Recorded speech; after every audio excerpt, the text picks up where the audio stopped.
What's up, guys? Ben here bringing you another video. We have finished the qualifiers for the Major 3 cycle. The event is actually coming up on Thursday. I'm leaving to Dallas tomorrow morning. Gonna play golf tomorrow morning, I think, with Rambo Ray. So I'm excited for that and then get things all set up for the flank at the event. But as always, guys, it's Monday. So we're gonna do our tier list, sort of takeaways from the weekend. So let's dive in. I have a feeling, by the way, for you, this might be the hardest tier list I've ever done because I think there are legitimately like 7 to 8 teams that can probably win this event. So let's dive in and somehow attempt to rank all these teams. All right, so this is a tier list from the last video. And as always, if you've, just a reminder for people that maybe haven't watched my videos before, watched these sort of tier list videos before, we don't do the letter thing. I think that's kind of whack. So we do these different tiers. We have Sunday regulars, usually our top 4 teams that make it to Sunday. Very self-explanatory. Potential contenders, usually the rest of the top 8 teams. Work to do, we're all kind of a mix of teams that are good, maybe bad, clearly have things to work on. And then missing pieces are the teams at the bottom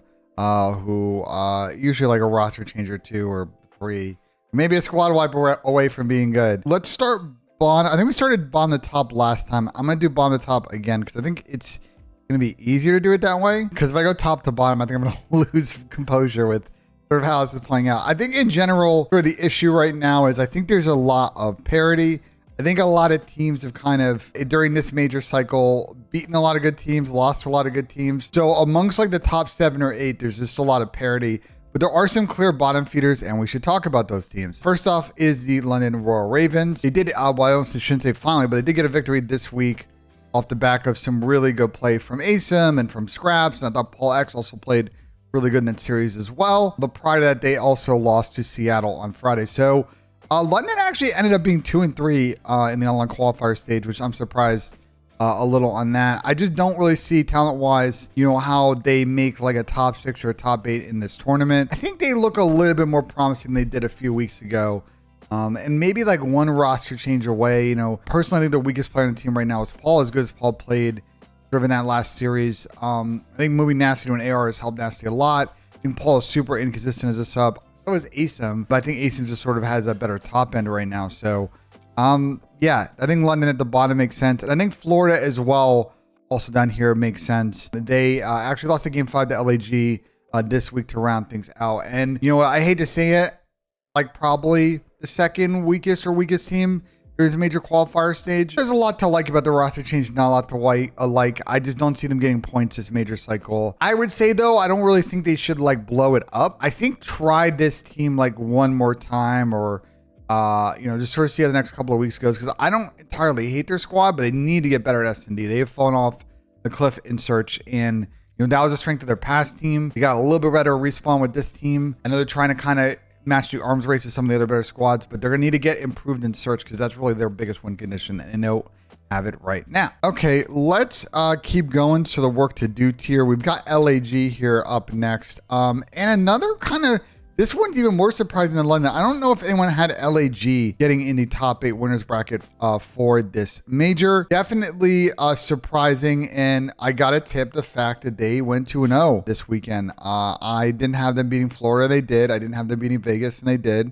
Maybe this is a team now with all of the, again, we've talked a lot about the external issues of the organization or the bad form.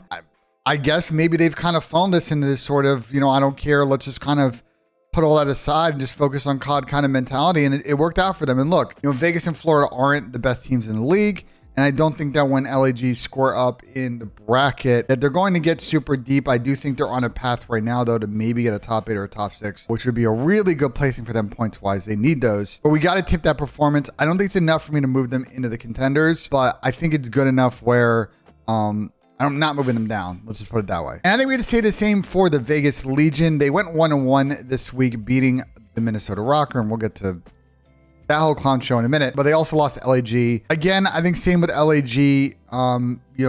Clearly, I think this tier probably fits where they're at as a squad right now. I think they're just going to keep fighting. The roster change with 2 Real has definitely helped this team. I just think that in general, still a lot to work on in Respawn. The search is cleaned up again, which is good, but the respawn still kind of funky. And in general, if they'd beaten LAG, they really got kind of screwed by LAG winning and beating Florida. If LAG hadn't beaten Florida, they were probably in a good spot for winners. Instead, they had to go into that match on Saturday as a must win. They didn't win, and then they needed help from FaZe, and FaZe didn't win. That's how they ended up kind of in the losers bracket. But I can see the Vegas team making a run. I think a lot of the crowd will be behind them on Friday. I think a lot of the Optic fans will cheer for Vegas. And if they can get like 1 or 2 wins at this LAN, I think that'd be massive for them points wise. But this is a good spot for them. And then we got the Seattle Surge, and this is easy. We're moving them up a tier. We'll kind of shuffle this whole cluster F over here in a second. But Seattle Surge, man, what a major qualifier cycle for them. They beat London. They 3-0'd New York on Sunday. This is a team that no one wants to play in the winners bracket right now. Look improved in Search. The respawn was always good with this team. The Seattle roller coaster is swinging back up. There's not really much to say, man. I think we'll get more into it when we do our preview videos tomorrow and Wednesday and kind of talk more about this team and some of the other potential opponents they may face. But, you know, we had or have had, you know, Lamar's cousin on our watch parties a lot, Ace, aka the Stocksman, if you don't know him. And he's talked a lot about the work that they've been putting in Search. So it's been paying off because they're 4-1 this stage in Search. So there you go, Seattle. May actually even slide them up. Well, we'll see. All right, let's actually move a team down from this potential contenders tier. And unfortunately, that's the Minnesota Rocker. We're going to probably slide them right here, just because I think LAG and Vegas just a little bit more confidence right now. A real fall for grace from this Rocker team. I think have just slowly been falling their way down the standings the last couple of weeks. After such a good Major 2 showing, they are winless in the Major 3 qualifier cycle. They finished that off by losing Game 5 to Vegas and then getting 3-0'd by Thieves. I just don't know what's going on with this team. They've hit rock bottom. I guess they're on the verge of changes, but they've got all to do with this major cycle. There's really no positives to take away from the last few weeks for this team. Yeah, they're just a mess, man. I'm really just kind of tired of talking about how much of a mess they are the last few weeks. That's why I'm kind of at a loss for words. I'm really hoping they can turn around and maybe they make a losers bracket run. But if they don't somehow get like top 4, top 6, I think this may be a team that's going to be very active in the like 2-week break in between Major 3 and Major 4. So let's see what happens. So this is where things get fun, which is between FaZe, LA Thieves, Optic, New York, Boston, Toronto, and Seattle. Like, how do I rank these 7 teams right now? I think Seattle, I'll put ahead of Boston. I really want to move Seattle up to Sunday regulars. I really want to do it, and I probably should. I really probably should. It's just a question of how I want to order this, because there's a lot to like, and a lot of these teams went 1-1 or 0-1 this week. Like FaZe had already played 4 games, lost to Optic. They lost 3 respawns. I don't know what's going on with their hard point right now.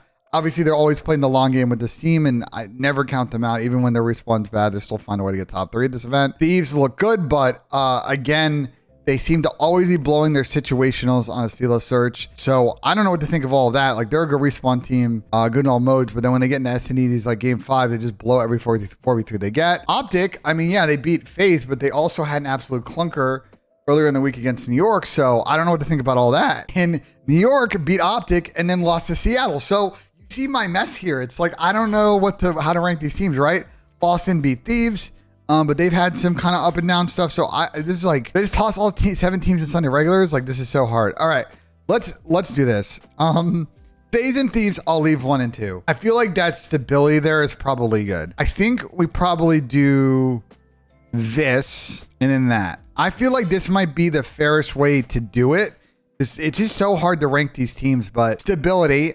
They obviously beat Optic, so we should probably put them ahead of that. But Seattle beat New York, so I just like don't know where to put Seattle. This is like the Seattle's like do I believe the Seattle copium? Do I put Seattle here? You know, off the basis improved S&D, but also as well, like, you know, with Seattle, as good as they've been in Search. I don't know, man. This is so hard.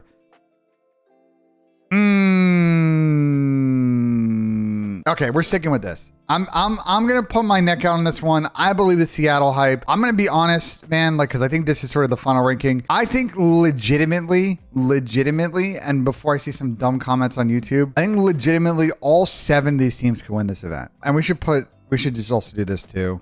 I think all 7 of them can win. I probably would love to put Boston and Toronto higher, but these are teams we want to see a little bit more. I just know when it comes to LAN, we've seen all of these teams have like very good placings this year. At Seattle, we've seen this time and time again with them with the roller coaster.